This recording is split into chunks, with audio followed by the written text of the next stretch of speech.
At long last, we come to our final philosopher, Han Feizi. Han Feizi is right after Xunzi, 3rd century BC. The Warring States era is finally coming to a close. You have a few of these contenders. They're finally narrowing down, swallowing up all of their enemies. And finally, you've got just a few states left. And it's becoming clear that by the end of the 3rd century, one of these states is going to win. They're going to swallow all the other states. And finally, you're going to have a brand new state that is larger than any other state that's ever existed before. It's going to become what we call an empire.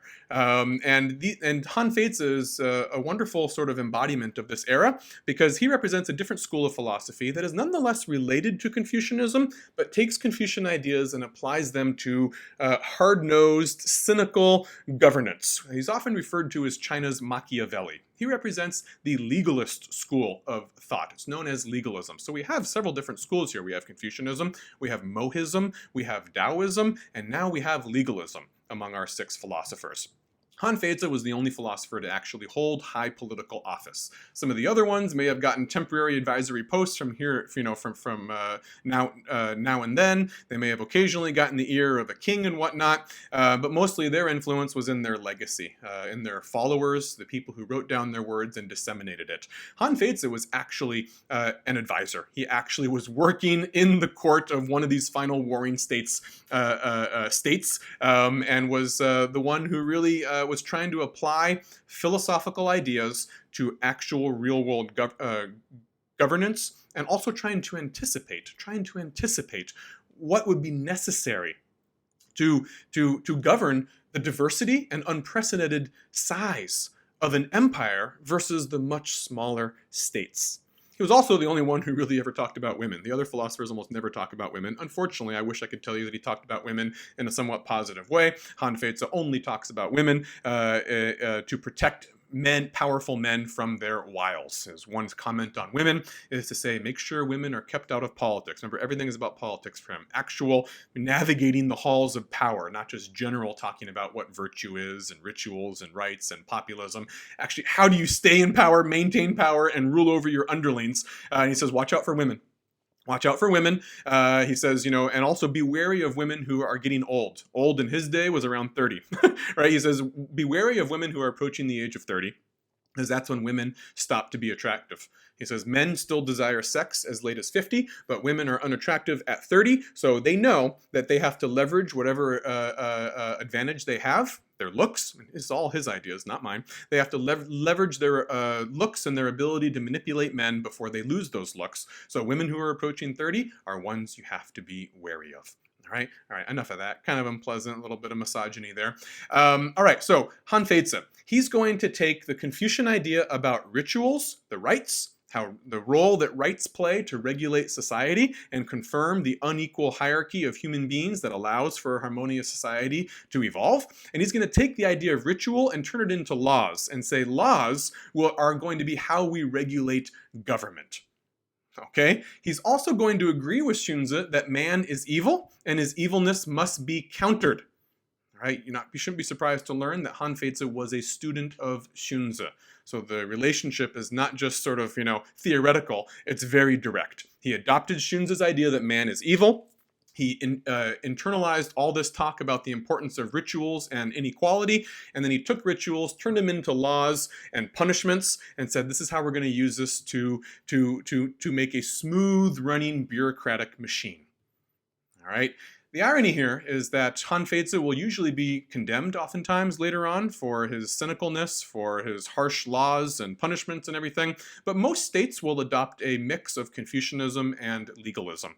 They will sort of adopt the idea that everyone is redemptive and can be transformed through education and rituals, and that people are good, and yet behind the scenes, the legal codes of most dynasties throughout Chinese history will also have a heavy dose of legalism that says, you know what, we need to have harsh penalties, clear, harsh, rigid penalties for crimes that are committed, or else we'll never be able to run this society. It's so large and so diverse, we have to have a code of laws. that are relatively inflexible. And this is also always sort of counterbalanced by the Confucian idea that there needs to be compassion and mercy showed and that people can be redeemed. These ideas, Confucianism and legalism, which share a lot in common really, ultimately are going to constantly be in tension with one another throughout the entire ensuing 2,000 years of imperial history that are going to take place after this.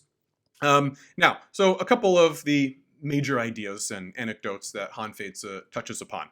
Okay, he is, again, living in the immediate run-up to the unification, the first time that you're going to have an enormous state, an empire, with multiple different regions where they speak different, mutually unintelligible versions of Chinese languages, where they have different customs, rites, practices, all this sort of stuff. And now they're under one state. How are you going to ensure that you can rule over this unwieldy state when it's so large now?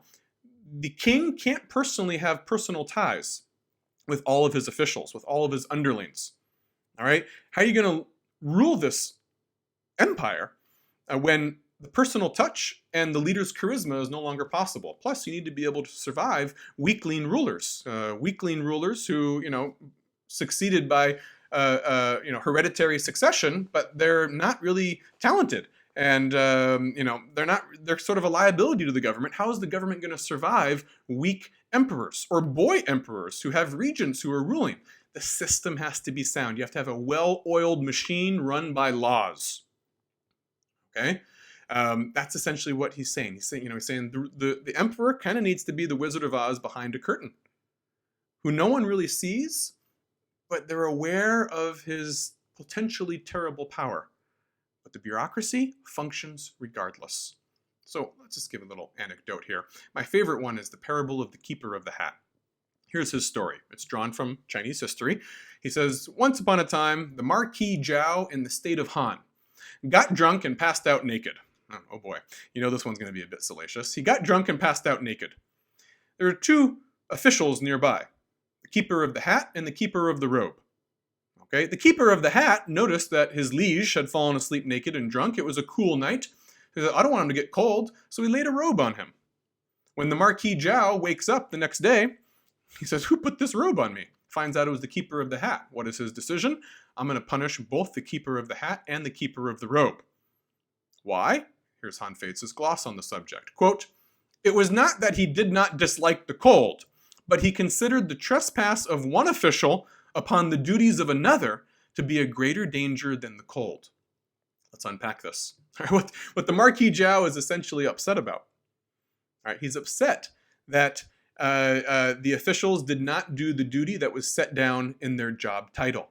This is kind of a Confucian concept, actually, applied to government. Remember the rectification of names? The inequality of people's positions in society. Now we're talking about government. You all have a job to do. You do your job and you get the perks of doing that job well. And it says what happened here is that the keeper of the robe, it was his responsibility to cover me up at night. But the keeper of the hat did it because the keeper of the robe apparently was asleep or off duty or whatever. So the keeper of the hat did it. And even though that was a good act, he transgressed on the duties of the keeper of the robe.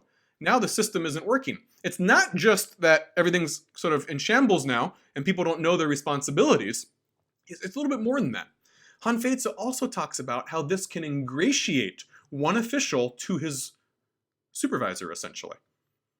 Right? What is the keeper of the hat's motive for doing this? To be praised for going above and beyond the call of duty.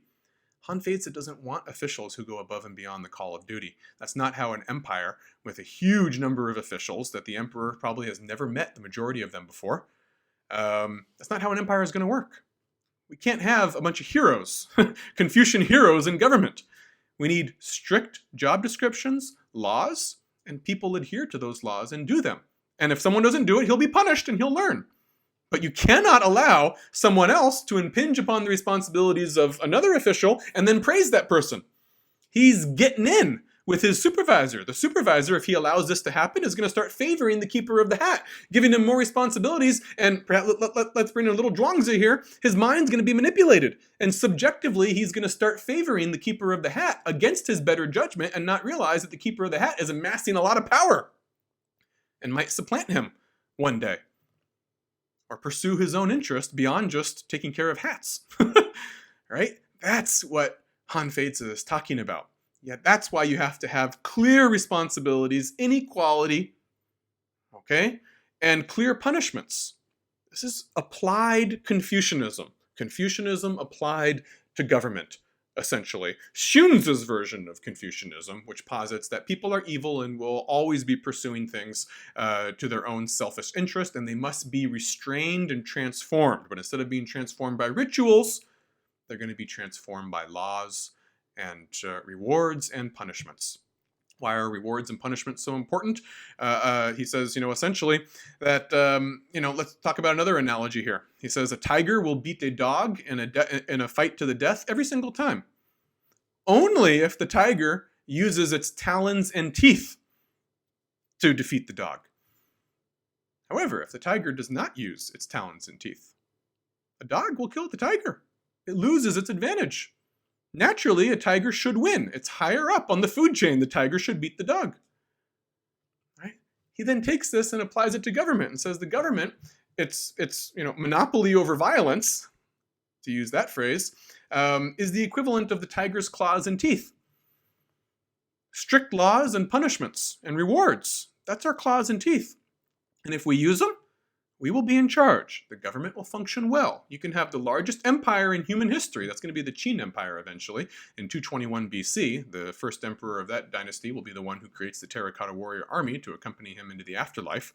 An unprecedentedly large empire needs to use its claws and its teeth. Rewards and punishments determined by strict laws, the inequality of the hierarchy, and people knowing what their place is and being rewarded for knowing what their place is, but not allowing them to take control of the situation themselves, and ingratiating themselves with higher ups and being superhero officials. That's not what an empire needs. Okay? And if we don't use our rewards and punishments and our laws, the dog will defeat the tiger. And the dog here can be anything you want it to be, any enemy of the state, whether it's an internal enemy, officials undermining the system, overthrowing the emperor, or perhaps the people as well. All right, so this is Han Feizi also, although sometimes you might find him a little bit despicable and whatnot.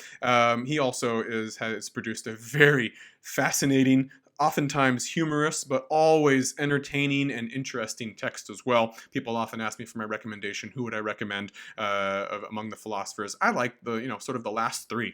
I like Xunzi for Taoism. I like Xunzi. If you really want to understand Confucianism, don't read the Analects. Don't read Mencius. Read Xunzi.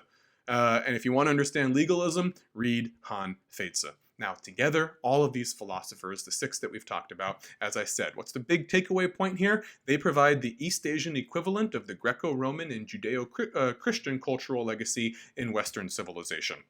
They will be reworked and adapted everywhere, always argued, but they can't be ignored. Even in Mao Zedong's communist China, Mao was an avid reader of these philosophers. He loved Han Feizi, surprise, surprise, right? But they're always part of the conversation.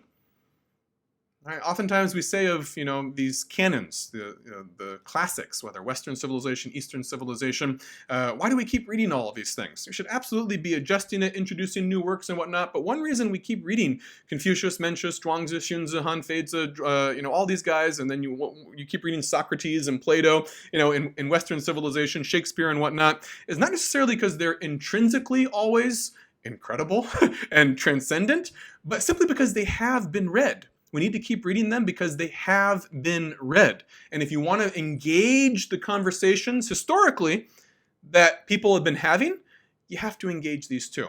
Because for better or for worse, whether they had merit or not, they were read.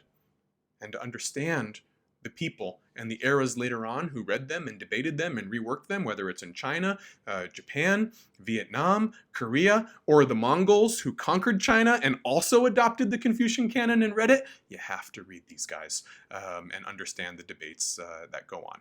Thank you. I hope you've enjoyed this course.